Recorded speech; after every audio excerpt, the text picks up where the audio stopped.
तो फ्रेंड्स, अगर आप इस चैनल को कंसिडरेबल टाइम से फॉलो कर रहे हैं तो आपको पता होगा कि मैं इन्वेस्टमेंट के अंदर इन 4 चीज़ों को बहुत ज़्यादा एम्फसाइज़ करता हूँ। वो 4 एस्पेक्ट्स हैं: starting early, investing in quality, persistence और डाइवर्सिटी। मतलब ये है कि इन चारों चीज़ों को आप अगर एक साथ मिला लेंगे ना तो नथिंग लाइक इट, आपको सक्सेसफुल होने से कोई भी नहीं रोक सकता। इन केस इस चैनल के ऊपर आप पहली दफ़ा आए हैं तो आपको वेलकम। और इस चैनल के ऊपर हम बात करते हैं पर्सनल फाइनेंस की और प्रोडक्टिविटी की। अगर इन दोनों टॉपिक्स में आपको इंटरेस्ट है तो आप बिल्कुल सही जगह पर हैं।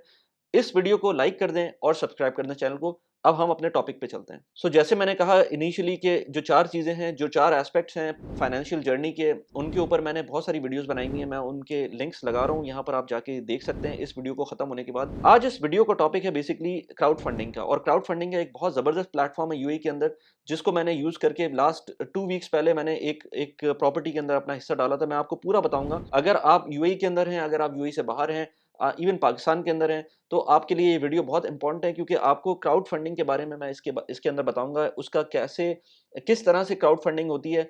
इनफैक्ट मैंने पाकिस्तान के अंदर कुछ पॉन्जी स्कीम्स देखी हैं क्राउड फंडिंग की, तो आपको मैं ये भी बताऊंगा कि क्राउड फंडिंग को किस तरह से आइडेंटिफाई कर सकते हैं आप कि वो एक पॉन्जी स्कीम है। आज हम यूएई के बारे में बात करेंगे। अगर आप बाहर किसी भी मुल्क में रह रहे हैं या यूएई के अंदर रह रहे हैं तो आपके लिए एक गोल्डन अपॉर्चुनिटी है। आप बगैर किसी मेजर फंडिंग के, बगैर किसी मेजर फाइनेंस के, आप यहाँ पर प्रॉपर्टी के अंदर अपना एक हिस्सा ले सकते हैं। मैं आपको अपनी एग्जांपल देता हूँ कि मैं कुछ अर्से पहले सोच रहा था कि यहाँ पर यूएई में एक अपार्टमेंट लूँ या एक रियल एस्टेट लूँ और उसको रेंट पे चढ़ाऊँ और मैं अपना उसमें इन्वेस्टमेंट करके उससे थोड़ा बहुत अपना जो रेंट है वो ले सकूँ, कैश फ्लो बना सकूँ। होता क्या है कि लेट्स से, जैसे मैं सोच रहा था कि मुझे एक प्रॉपर्टी खरीदनी है, लेकिन मेरे पास या तो पैसे नहीं थे, या फिर मेरे पास पैसे थे तो मेरे पास इतना एक्सपीरियंस नहीं था कि मैं प्रॉपर्टी को जज कर सकूँ लेने से पहले।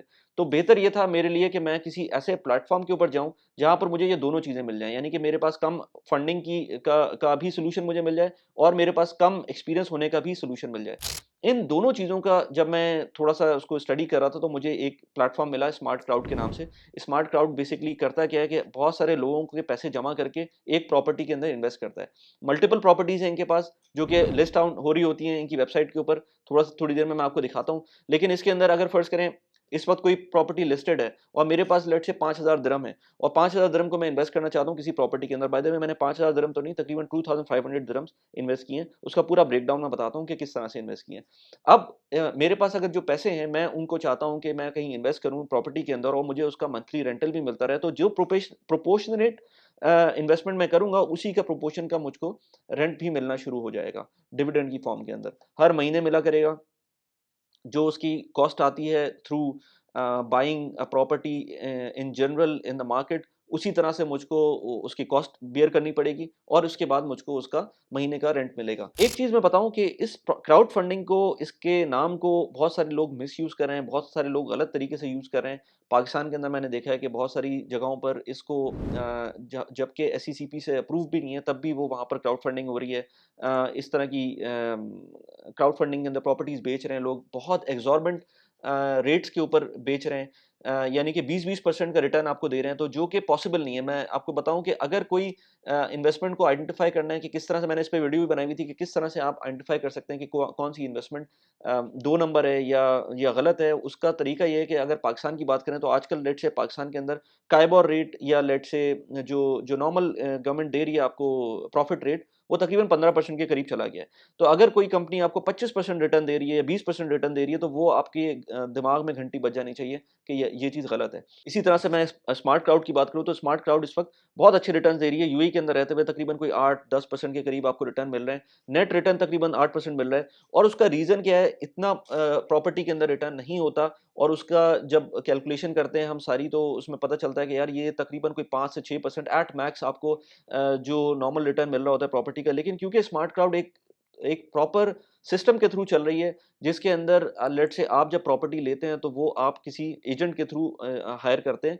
एजेंट को हायर करके उसको रेंट पे देते हैं और सिर्फ ये नहीं कि रेंट पे दे देते हैं साल की और उसका एक फिक्स रेंट ले रहे होते हैं, बल्कि स्मार्ट क्राउड क्या करती है, स्मार्ट क्राउड उसको हॉलिडे होम बना देती है, उसको एयरबीएनबी पे चढ़ा देती है। उसमें कैविएट्स हैं, उसमें कैविएट्स क्या है, उसमें अल्लाह ना करे दोबारा से अगर कोविड आ जाता है तो उसके अंदर डेफिनिटली आपकी प्रॉपर्टी हिट होगी, क्योंकि वो हॉलिडे होम पे गई हुई है और फिर यहाँ पर टूरिज्म अगर कम होगा तो उसके अंदर फिर प्रॉब्लम होगी, और इसी तरह की और भी एक्टिविटीज़ अगर कम होंगी तो उसके अंदर प्रॉब्लम हो सकती है। लेकिन अगर सब कुछ जनरली सही चलता रहे तो आपकी एक प्रॉपर्टी के अंदर इक्विटी होगी, आपको एक रेंट मिल रहा होगा और अच्छा रेंट मिल रहा होगा। अच्छा, अगर अब मैं इस स्मार्ट क्राउड की बात करूँ तो स्मार्ट क्राउड के अंदर 2500 ऑलमोस्ट 2500 दिरहम्स की मैंने इन्वेस्टमेंट की थी। उसके अंदर जो ब्रेकडाउन है वो मैं आपको स्क्रीन पे भी दिखाता हूँ, और इसके अलावा जो ब्रेकडाउन मैं आपको वैसे ही बताता हूँ कि लैंड डिपार्टमेंट की फीस, आप जब भी कोई प्रॉपर्टी खरीदते हैं यहाँ पर तो आपको लैंड डिपार्टमेंट की फीस देनी पड़ती है, ब्रोकरेज की फीस देनी पड़ती है, ट्रस्टी फीस होती है, दीवा की डिपॉजिट होती है। अच्छा, इसके अंदर दीवा deposit, furniture cost, renovation cost, ये सारी कॉस्ट इन्होंने इंक्लूड इसलिए की हैं क्योंकि ये एक हॉलिडे होम की तरह उसको रेंट पे देंगे। यानी कि वो एक ऐसा नहीं होगा कि वो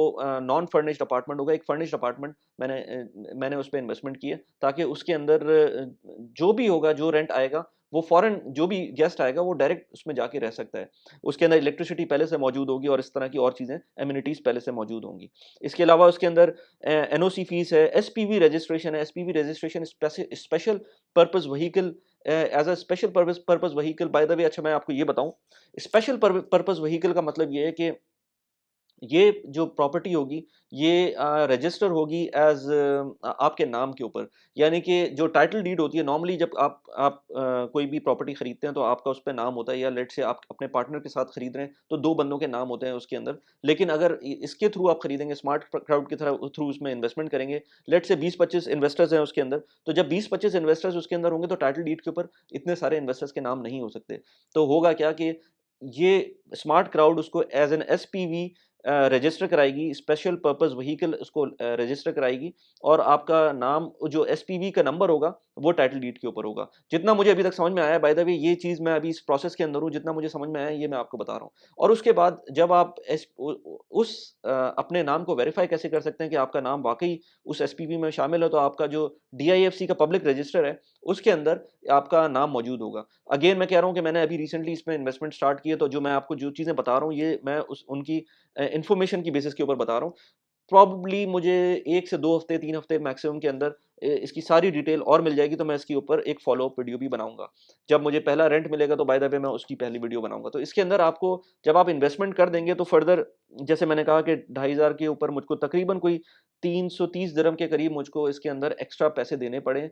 this this is part of the cost जो मुझे मुझे देनी पड़ेगी। इसके अंदर स्मार्ट क्राउड, अच्छा, इसके अंदर स्मार्ट क्राउड का कितना कट होता है? तो आप ये समझिए कि स्मार्ट क्राउड इसके अंदर तकरीबन कोई 1.5% आपसे लेती है इनिशियली, जब आप प्रॉपर्टी खरीदते हैं, यानी कि प्रॉपर्टी में इन्वेस्ट करते हैं।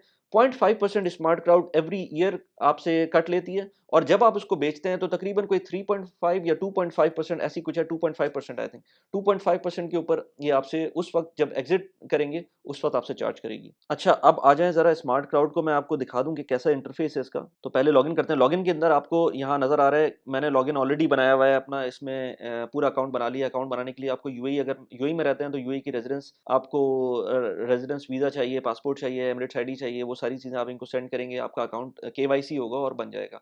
और अगर आप पाकिस्तान से, यूएई से बाहर हैं, आप कहीं भी हैं, लेकिन अनफॉर्चुनेटली पाकिस्तान को इन्होंने अभी एक्सक्लूड किया हुआ है, इसी तरह से नॉर्थ कोरिया और ईरान, इस तरह की कंट्रीज़ को एक्सक्लूड किया हुआ है। इसके अंदर आप अकाउंट नहीं बना सकते।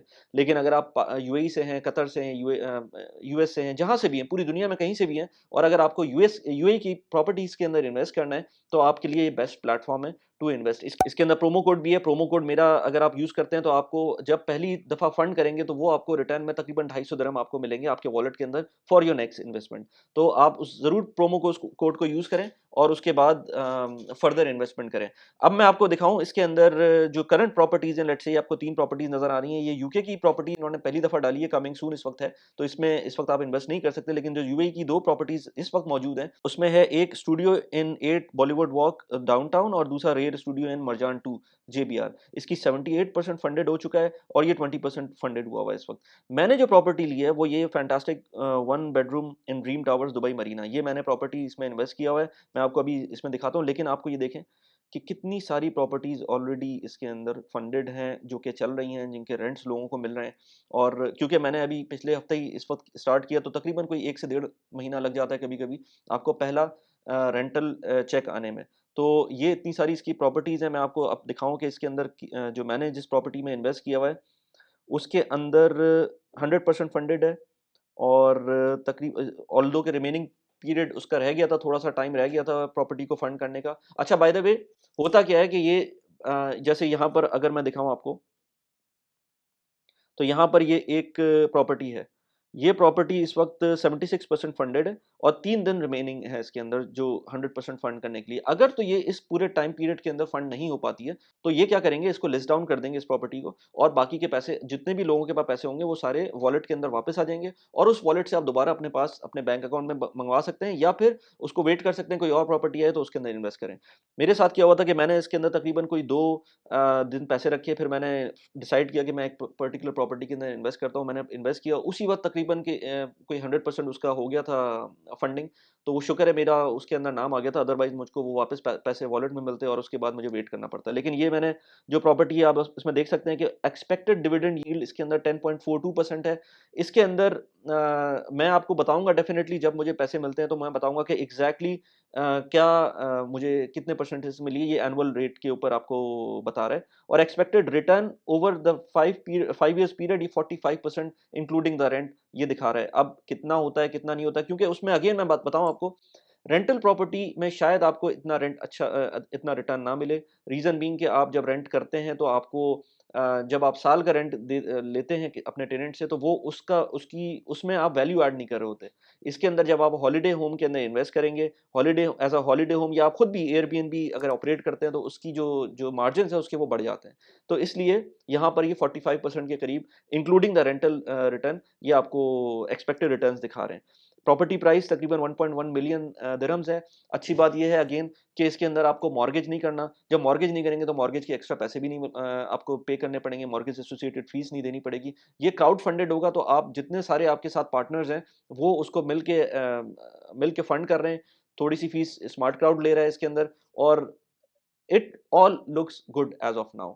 रीज़न बीइंग, आपका जो गवर्नमेंट के रिकॉर्ड्स के अंदर आपका नाम है, वो आपको डीआईएफसी के पब्लिक रजिस्टर में मिलेगा। तो ये एज़ आई सेड कि मैं जब अगली वीडियो, अगली इसकी एपिसोड बनाऊँगा, तो आपको डेफ़िनिटली बताऊँगा। लेकिन मैं ये कहूँगा कि आप इसके अंदर फंडिंग कर दें अकाउंट को एज़ सून एज़ पॉसिबल, मेरा प्रोमो कोड यूज़ करके। उसका फ़ायदा ये होगा क्योंकि इसके अंदर प्रॉपर्टीज़ थोड़ा मैंने देखा है डिले से आती हैं। नई प्रॉपर्टीज़ आने में 1-2 हफ़्ते लग जाते हैं कभी-कभी। तो आपके पास जब फंडेड मौजूद होगा, अकाउंट मौजूद होगा, तो आपको फ़ौरन अगर अच्छी प्रॉपर्टी आएगी, तो आप उसके अंदर इन्वेस्टमेंट स्टार्ट कर सकते हैं। कम कर सकते हैं, let's say 3000 dirham, 2000 dirham, 500 dirham, in from any capacity you want, आप उसमें इन्वेस्ट कर सकते हैं। अच्छा, इसके अंदर आप और डिटेल भी देख सकते हैं। इसके अंदर इस प्रॉपर्टी की इन्फॉर्मेशन देख सकते हैं कि इन्वेस्टमेंट अमाउंट कितनी है, मिनिमम इन्वेस्टमेंट अमाउंट कितनी है। जैसे इसमें 440 दिरहम्स की मिनिमम इन्वेस्टमेंट अमाउंट थी। वैसे मैं कहूँगा कि जब भी आप इन्वेस्ट करें तो ज़्यादा अमाउंट का करें, क्योंकि ये अमाउंट आपको, जब आपको मंथली पैसे मिलेंगे, तो वो शायद आपको पता भी ना चले कि कितने पैसे आ रहे हैं। फिर बाद में आप अफ़सोस करेंगे, यार ज़्यादा पैसों से मैंने इन्वेस्ट कर दिया होता। तो थोड़े बहुत, यानी कि जो प्रॉपर्टी के पॉइंट ऑफ व्यू से आपको समझ में आता है, एटलीस्ट 5000 दिरहम, 2000 दिरहम, एटलीस्ट इस लेवल के ऊपर तो आप डालें। मैंने इस वक़्त 2500 दिरहम के करीब इन्वेस्ट किया है। 5 साल के लिए सजेस्टेड होता है कि आप इन्वेस्ट करें, क्योंकि इसके अंदर जो एसोसिएटेड फ़ीस होती हैं, वो आपको प्रॉब्लम करेंगी अगर आप जल्दी निकलना चाहते हैं। अच्छा, अब क्वेश्चन ये आता है इसके अंदर कि आप इसके अंदर जो इन्वेस्टमेंट करेंगे, फ़र्ज़ करें आपको एग्ज़िट करना है, तो फिर क्या होगा? तो एग्ज़िट करने के टाइम पर आपको थोड़ा-सा इसमें अभी सेकेंडरी मार्केट का इन्होंने पोर्टल लॉन्च नहीं किया। सेकेंडरी मार्केट का पोर्टल प्रोबब्ली 1 महीने के अंदर ये लॉन्च करेंगे, जो मेरी इनसे बात हुई थी। फिर अगर ये होता है तो हर 2 दफ़ा हर साल के अंदर ये 1 दफ़ा आपको ऑप्शन देंगे कि अपनी प्रॉपर्टी बेच सकते हैं। क्योंकि आप देखें, प्रॉपर्टी एज़ एन स्टॉक तो नहीं है ना। स्टॉक ये कोई ऐसी चीज़ तो नहीं है जो आप मार्केट में गए और आपने बेच दी। आप आपकी अपनी भी प्रॉपर्टी होती है, तो उसको बेचने में अच्छा खासा टाइम भी लग जाता है और पैसे भी खर्च होते हैं। क्योंकि आपको ब्रोकर की फ़ीस देनी पड़ती है, आपको एडवर्टाइज़ करना पड़ता है, ये बहुत सारी चीज़ें होती हैं, जो एक नॉर्मल प्रॉपर्टी के अंदर आप उसको माइंड में लेके चलेंगे, तो आप इसको भी उसी तरह से माइंड में लेके चलें। साल में 2 दफ़ा ये ऑप्शन देंगे आपको कि आप अपनी प्रॉपर्टी को लिस्ट डाउन कर सकते हैं और बेच सकते हैं। लेकिन अगेन उसके अंदर तकरीबन कोई 2.5% एग्ज़िट फ़ीस जो आपको देनी पड़ेगी, वो आपको अपने ज़हन में रखनी पड़ेगी जब आप उसको बेच रहे हो। तकरीबन कोई लेट्स से 4-5% आपका total over the period of time long term आपको खर्चा आना है इसके ऊपर। तो ये आपके ज़हन में होना चाहिए। अच्छा, इसके अलावा अगर इस वक़्त देखें, तो इस वक़्त इनकी सेकेंडरी मार्केट नहीं है। इस वक़्त आपको जो आपके शेयर होल्डर्स होंगे आपकी प्रॉपर्टी के अंदर, उन्हीं को बेचना पड़ेगी। मुझे इसकी एक और अच्छी बात जो लगती है इस प्लेटफ़ॉर्म की, उसमें जितनी भी प्रॉपर्टीज़ हैं वो इंश्योर्ड होती हैं। यहाँ पर बहुत सारे इंसिडेंट्स हुए हैं पास्ट में, जिसके अंदर फायर का इश्यू आया है, या लेट्स से अल्लाह ना करे कोई अर्थक्वेक आ जाए या इस तरह की कोई चीज़ें हो जाएँ, तो उसमें आपकी प्रॉपर्टी इंश्योर्ड होगी तो आपको पता है कि आपको पीस ऑफ माइंड होगा। तो ये चीज़ बहुत अच्छी है कि इनकी सारी की सारी प्रॉपर्टीज़ इंश्योर्ड होती हैं। इस इन्वेस्टमेंट प्लेटफ़ॉर्म के थ्रू आप मल्टीपल प्रॉपर्टीज़ खरीद सकते हैं। अगर मैंने कोई चीज़ मिस कर दी होगी तो डेफ़िनिटली मैं नेक्स्ट वीडियो के अंदर बताऊँगा। इससे पहले मैंने एक वीडियो बनाई थी जिसके अंदर मैंने बताया था कि आपको अगर दुबई में रहना है तो दुबई में किस तरह की कॉस्ट आपको दिमाग में रखनी चाहिए बिफोर मूविंग इन, या फिर आपको एज़ अ जनरल आइडिया लेने के लिए। यहाँ पर मैंने उस वीडियो का लिंक लगा दिया है, उसको जाके देख सकते हैं। इसके अलावा जब आप दुबई में प्रॉपर्टी खरीद रहे हो, जस्ट इंडिविजुअल प्रॉपर्टी खरीद रहे हो, तो यहाँ पर मैंने उस वीडियो का लिंक लगा दिया, आप उसको जाके देख सकते हैं। कैसी लगी वीडियो प्लीज़ मुझे बताइएगा। Thanks for watching the video. Bye bye.